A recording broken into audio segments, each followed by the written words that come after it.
Well,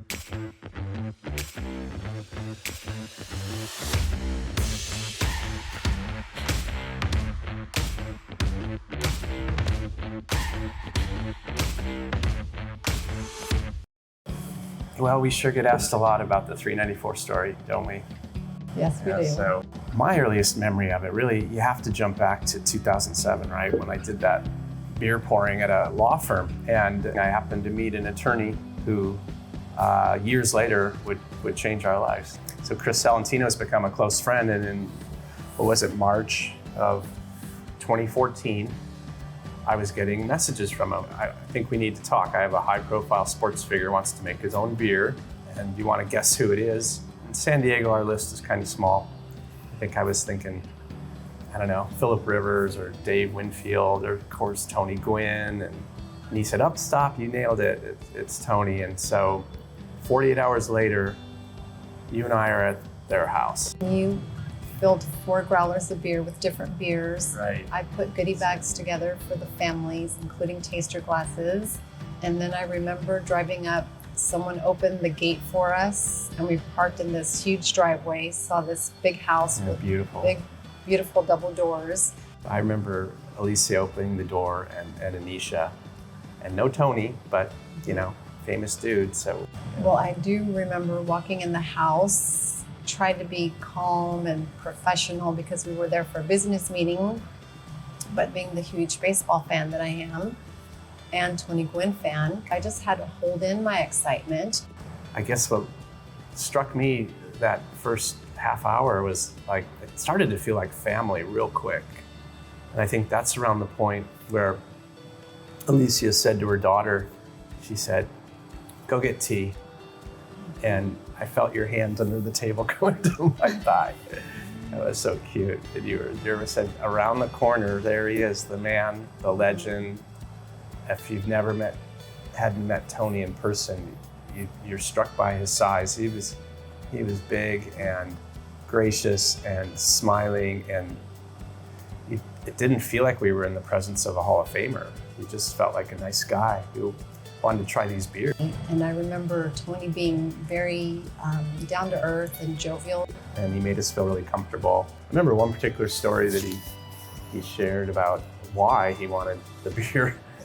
The Tom Seaver, the Hall of Fame pitcher, had made a wine. And at the Hall of Fame induction, Tom, whether he's joking or not, denied Tony any of the wine.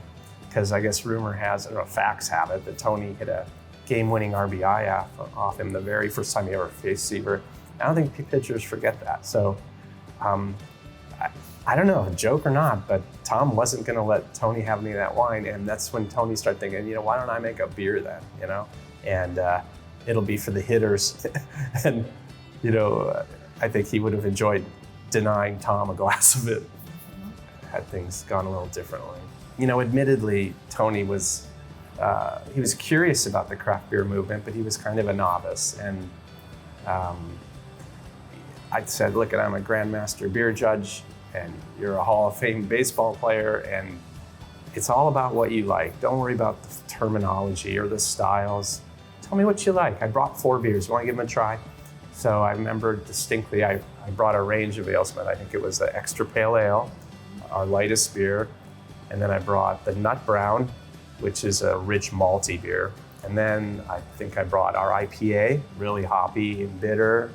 And then the Horny Devil Belgian Strong Ale, just to throw a curveball at him, which he'd probably hit if I had, but ruled a few out right away. I think he found Horny Devil interesting, but at 10% alcohol and all those phenols and esters, I think I was a little bit over the top for what we were going to talk about. And then IPA, I think he started warming up to that. He liked it. He was saying, wow, that's really what's in the back of my tongue when I swallow it.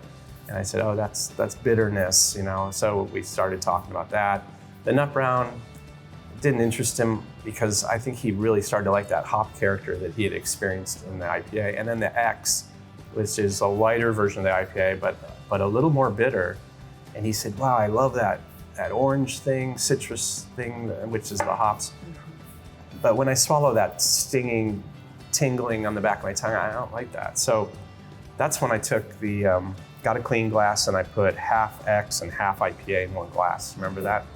And that's when I think it all started to come together. He said, okay, I like this the best of the 5 so far. But again, like what do you call it?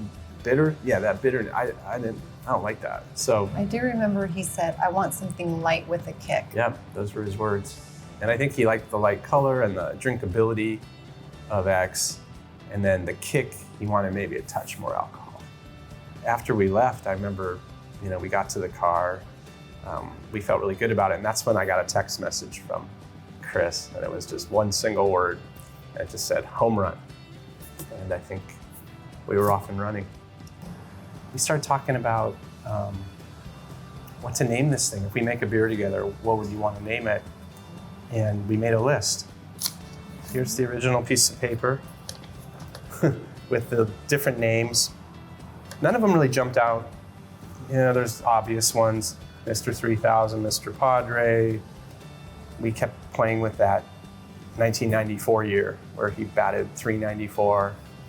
And how important the city of San Diego was to Tony, and also the reputation San Diego brewers had for making hoppy beers. Here's an opportunity to put Tony Gwynn's name on the same bottle as San Diego. We could have it called 394 San Diego Pale Ale. The first time I said it, it just felt like I could see it, and so we called that meeting, right, with the Gwynns. We did all the artwork in-house, and we were nervously going to now present it to the Gwynn family. They loved the name, they loved the artwork. We asked if they had suggestions for changes, and they said they loved everything. Don't change a thing. Yeah, exactly. Yeah, so it started really feeling like it was meant to be. But then the hard part, right? We had to come up with this beer. And I wanted this to be, we all wanted it to be a beer that Tony made with us. It was a true collaboration between us and Tony and the family. Maybe this was a little different than other projects where we kind of make what we want or we think will sell well or taste great. But this one, we wanted Tony's input. This had to be a beer Tony was going to be proud of.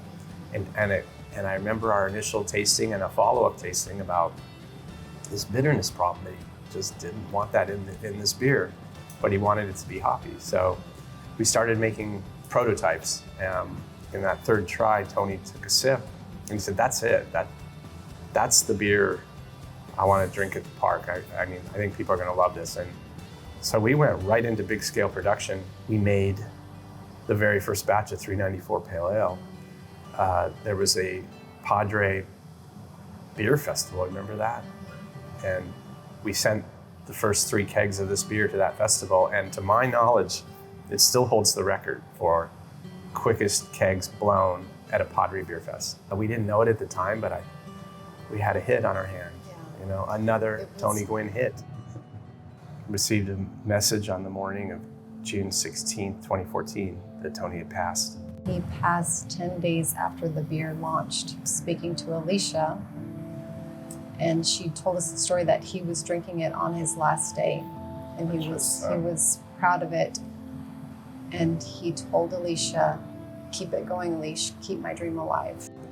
That took us into a next chapter of this, and the fact that I asked Alicia after we gave her our condolences that, what do you want us to do with this beer? It's all about Tony, it's all about you and the family and what Tony wanted. I do not want to look like we're capitalizing on anything. We feel very close to you, and if you want this to go away, it'll go away. And she stopped me very quickly and said, no, Tony wanted this everywhere and anywhere that would take it. And so I promised her on that day that every time we brewed this beer, we'd put our heart and soul into every drop of 394 we make, and never forget that Tony made this beer, and it was a gift for the people of San Diego. Packaging it, now it's all about the cans and stuff, but when we did the bottles, it was a big deal for us. We had never done 6-packs back in 2014. And so we reconfigured our very small bottling line at the time. And the first, I believe, 119 6-packs came off the line, right?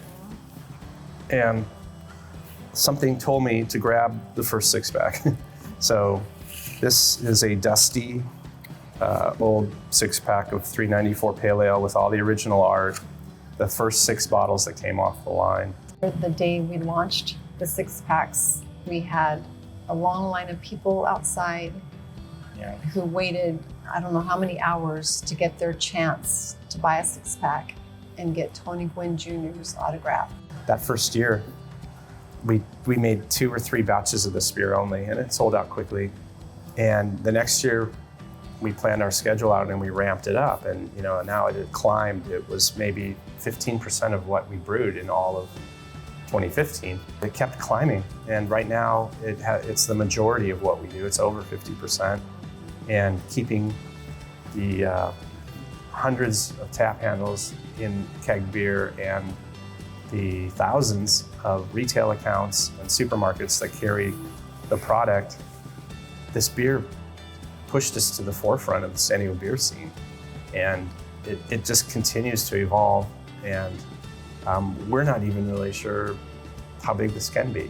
The good people of San Diego have put their seal of approval on it, and now we'll explore the rest of the world. By the time we finally gotten cleared to sell 394 Pale Ale here in Petco Park, we came to that first game, and I remember an excitement in the air. We could actually go and order Tony's beer at Petco, and we're looking out at the field, and I just overcome with emotion again. I thought, here we are, we did it, Tony. Your beer is here, and all of a sudden, it's everywhere.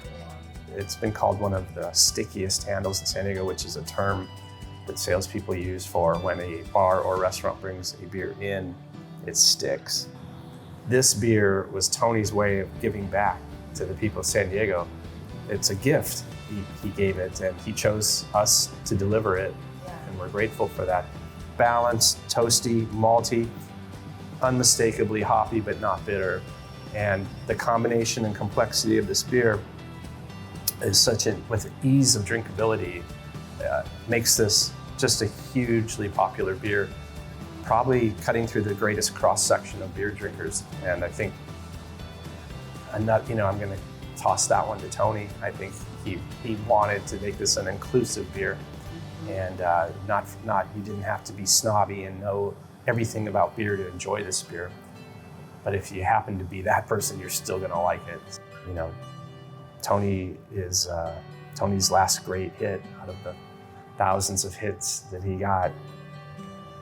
Little did he know he was gonna make one in the beer world.